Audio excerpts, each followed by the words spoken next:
इधर जयपुर स्थित शहीद स्मारक पर आज अडानी घूसकांड और मणिपुर हिंसा के खिलाफ कांग्रेस ने प्रदर्शन किया है।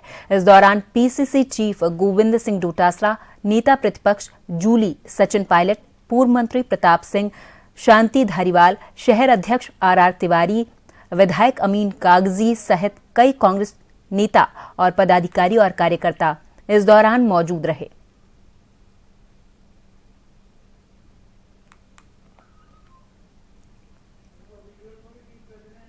तो आपको बता दें कि शहीद स्मारक पर आज कांग्रेस के कार्यकर्ताओं ने, नेताओं ने प्रदर्शन किया है और इस दौरान पुलिस की झड़प भी हुई है। पुलिस से झड़प हुई है कांग्रेस नेताओं और कार्यकर्ताओं के साथ।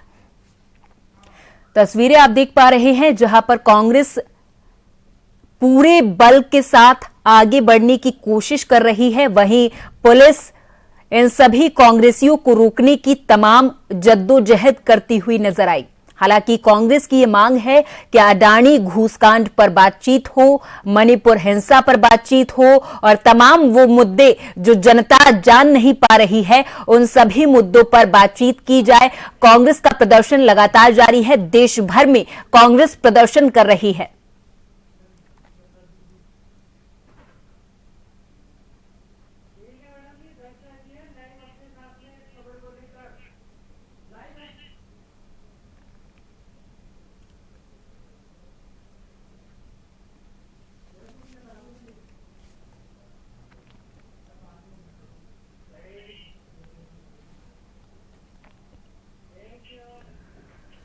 और इस खबर पर हमारे साथ हमारे संवाददाता दशरथ अधिक जानकारी के साथ लाइव जुड़ गए हैं। दशरथ, इस वक्त वहां की स्थिति क्या बयां कर रही है? जयपुर में आप इस वक्त मौजूद हैं और शहीद स्मारक एक ऐसी जगह जहां पर हर कोई प्रदर्शन करता है और अपनी मांग को रखता है।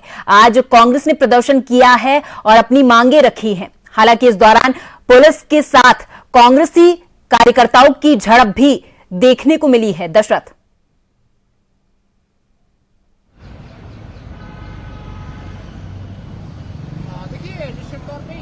जिस तरह से चल रही है कांग्रेस के नेताओं पर या कह सकते हैं देश भर में जिस तरह से चल रही है, और अडानी का जो प्रकरण है हाल ही के अंदर अमेरिका की जो रिपोर्ट सामने आई उसको लेकर कांग्रेस लगातार कह सकते हैं कि सरकार के खिलाफ हल्ला बोल रही है। और इसी के मद्देनजर देश भर के अंदर खासतौर पे जहां जहां अलग अलग स्टेट की जो राजधानी है वहां पर ये कार्यक्रम रखे गए थे राजभवन घेराव के।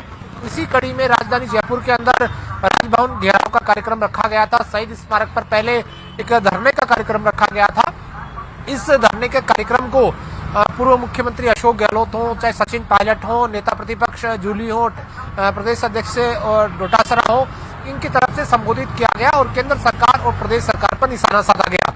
इसके बाद राजभवन घेराव के लिए कांग्रेस के कार्यकर्ता है और नेता जब आगे बढ़े तो उनको बैरिकेडिंग लगाकर कमिश्नरेट के पास पुलिस ने रोका। रोकने के बाद जब आगे बढ़ने की कोशिश की तो पुलिस की तरफ से वाटर कैनन का प्रयोग किया गया और भीड़ को तितर बितर किया गया। खासकर कांग्रेस का यह आरोप है कि मोदी सरकार अडानी को बचाने का काम कर रही है और राजस्थान में जो राइजिंग राजस्थान हुआ है उसमें भी बड़े लोग हैं, उनको फायदा पहुंचाने की कोशिश सरकार की तरफ से की जा रही है। ऐसे में हम सड़क से लेकर सदन तक, यानी कि आने वाले दिनों में नए साल में जब विधानसभा सत्र बुलाया जाएगा उसके अंदर भी सरकार को घेरने का काम करेंगे।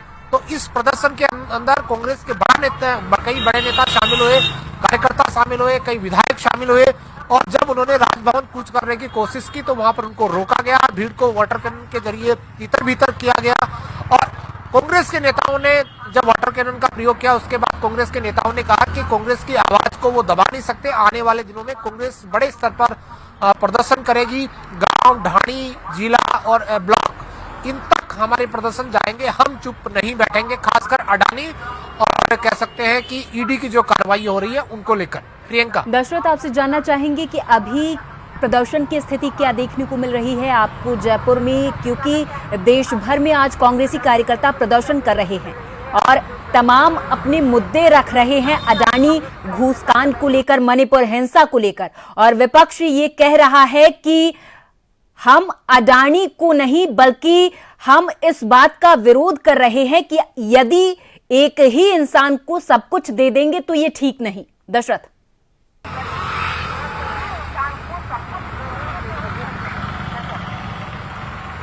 देखिए, निश्चित तौर पे अगर कांग्रेस के लिहाज से अगर देखा जाए तो कांग्रेस के पास खोने के लिए कुछ नहीं है, क्योंकि 2023 में राजस्थान में जब इलेक्शन हुए तो बीजेपी की सरकार है, एक साल सरकार का पूरा हो चुका है, कार्यकाल हो चुका है। हाल ही के अंदर 2024 के अंदर जब लोकसभा के इलेक्शन हुए उसके अंदर भी एक बार फिर प्रधानमंत्री मोदी की अगुवाई में बीजेपी ने सत्ता की कुर्सी है वो हासिल की है। तो ऐसे में कांग्रेस के पास कोई दूसरा चारा नहीं है इस वक्त कि वो अडानी के प्रकरण पर, ईडी के प्रकरण पर सरकार को घेरे। और इसी के मद्देनजर एआईसीसी के दिशा निर्देश पर कांग्रेस के नेता कार्यकर्ता हैं वो देश के अलग अलग हिस्सों के अंदर सरकार को टारगेट या कह सकते हैं सरकार को कोसने की कोशिश कर रहे हैं। और इसी के मद्देनजर ये प्रदर्शन जयपुर के अंदर बुलाया गया था।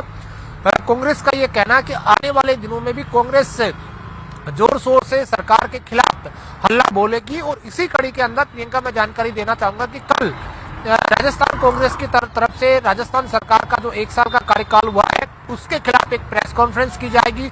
और उस प्रेस कॉन्फ्रेंस के जरिए काले ब्लैक पेपर के जरिए सरकार की जो विफलताएं हैं उसको उजागर करने की कोशिश कांग्रेस की रहेगी। बहरहाल आने वाले दिनों के अंदर भी आपको सड़क और सदन यानी कि जयपुर जिले ब्लॉक यहाँ पर सड़क पर प्रदर्शन होंगे। और आने वाले दिनों में 2025 के अंदर जब विधानसभा की कार्यवाही शुरू होगी तो सदन के अंदर भी कांग्रेस सरकार को निशाने पर लेने की कोशिश करेगी। प्रियंका, चाहेंगे दशरथ आपसे कि अभी तो किसी तरीके से प्रदर्शन को रोक दिया गया, हालांकि रोकने का प्रयास किया गया है, वाटर कैनन का इस्तेमाल किया गया है और तमाम तरीके की वो चीजें प्रयोग में लाई गई जिसकी वजह से प्रदर्शन को किसी न किसी तरीके से रोका जा सके। लेकिन आपसे ये जानना चाहेंगे कि विपक्ष की आगे की रणनीति क्या हो सकती है सरकार को लेकर।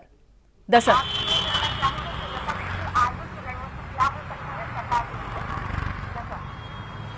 देखिए, निश्चित तौर पे इस तरह के जब प्रदर्शन होते हैं और आगे बढ़ने की कोशिश होती है तो निश्चित तौर पे वो वाटर कैनन का प्रयोग भी होता है। और अगर उसमें यूथ के कार्यकर्ता हैं और वो कहीं पुलिस को लगता है कि इससे अव्यवस्था हो सकती है तो पुलिस उसके लिए कह सकते हैं कि वो भीड़ को तितर बितर करने के लिए लाठीचार्ज का प्रयोग भी करता है। इसके कई पहले इस तरह के प्रकरण सामने आए हैं, चाहे बीजेपी हो चाहे कांग्रेस हो, जो सत्ता में पार्टी नहीं होती विपक्ष की तरफ से इस तरह के आवाज उठाई जाती है और कहा जाता है कि जनता के मुद्दों को लेकर आवाज उठाई जा रही है। और आने वाले दिनों में मैंने जैसा कहा कि आने वाले दिनों में भी कांग्रेस की तरफ से इस तरह के प्रदर्शन आपको और देखने को मिलेंगे, चाहे वो जयपुर हो, चाहे दिल्ली हो, चाहे जिला हो, चाहे ब्लॉक हो, ढाणी हो। क्योंकि कांग्रेस का ये कहना है कि देश की असली आवाज कांग्रेस है। वर्तमान जो सरकार है, चाहे भजन सरकार की बात करें चाहे मोदी सरकार की बात करें, ये कहीं ना कहीं पूंजीपतियों की सरकार है। ये आम और गरीब को कहीं ना कहीं निशाने पर लेने वाली सरकारें हैं। तो ऐसे में आने वाले दिनों में भी प्रियंका इस तरह के प्रदर्शन और देखने को मिलेंगे। बिल्कुल, भारतीय जनता पार्टी कहीं ना कहीं घिरती हुई नजर आ रही है दशरथ। आम आदमी पार्टी, सपा और अब ये कांग्रेस जोरदार प्रदर्शन कर रही है। देखने वाली बात होगी कि आगे स्थिति क्या कुछ हो सकती है। बहुत बहुत धन्यवाद दशरथ तमाम जानकारी के लिए। तो नजर बनाए रखिए। इस वक्त की ये बड़ी और अहम जानकारी ये है कि देश भर में कांग्रेस का प्रदर्शन लगातार जारी है। और ये प्रदर्शन क्यों हो रहा है? अडानी घूसकांड को लेकर, मणिपुर हिंसा को लेकर और अब जो अमित शाह ने कल अंबेडकर पर एक बयान दिया है उसको लेकर कांग्रेस लगातार विरोध जता रही है। अब देखना यह होगा कि कांग्रेस का आगे का क्या कुछ रुख रह सकता है इन सभी मुद्दों को लेकर।